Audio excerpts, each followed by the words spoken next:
High voltage বিদ্যুতের বিপদ থেকে অল্পেতে রক্ষা পেলেন চুরিলামবাসী। খবর পেয়ে ছুটে আসেন বিদ্যুৎ নিগম কর্মীরা। অল্পেতে রক্ষা পেল চুরিলাম বাজার এবং জাতীয় সড়ক সংলগ্ন গ্রামীণ ব্যাংক পাড়া এলাকা।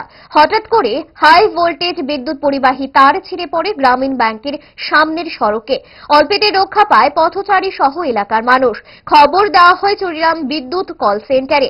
খবর পেয়ে চুরিলাম বিদ্যুৎ কল সেন্টারের কর্মীরা এবং বিশ্রামগঞ্জ বিদ্যুৎ ইলেকট্রিক সাব ডিভিশনের ম্যানেজার বাইথুন দেববর্মা ঘটনাস্থলে ছুটে আসেন এবং তড়িঘড়ি বিদ্যুৎ পরিবাহী তার আবারও জোড়া তালি দিয়ে লাগিয়ে দেওয়া হয়। মান্দাতার আমলের সেই জোড়া তালি লাগানো তার দিয়ে চলছে বিদ্যুৎ পরিষেবা, যার ফলে ঘন ঘন বিদ্যুৎ পরিবাহী তার ছিঁড়ে মাটিতে পড়ে যায়। ভাই 4টাতে ছিঁড়ে পড়ছে, কারেন্ট আসলো না? তখন তোমরা লাইন কাটটা ঠিক করতেছো? চলন্ত অবস্থা বিদ্যুৎ তার আছে না, লাইন হয়তো সিরা মাটিতে পড়ছে, হঠাৎ করে সিরা পড়ে আছে তারটা। চলন্ত অবস্থা। হ্যাঁ, কারেন্ট তো আছে, অবশ্যই আছে। কোন জায়গা থেকে? চললাম বাজার, একটু চললাম বাজার গ্রামীণ ব্যাংকের পাশে আর কি। বিদ্যুৎ দপ্তর খবর দিছি, স্যার একজন আইসে দিকে। আপনার নাম? পাত্র রায়।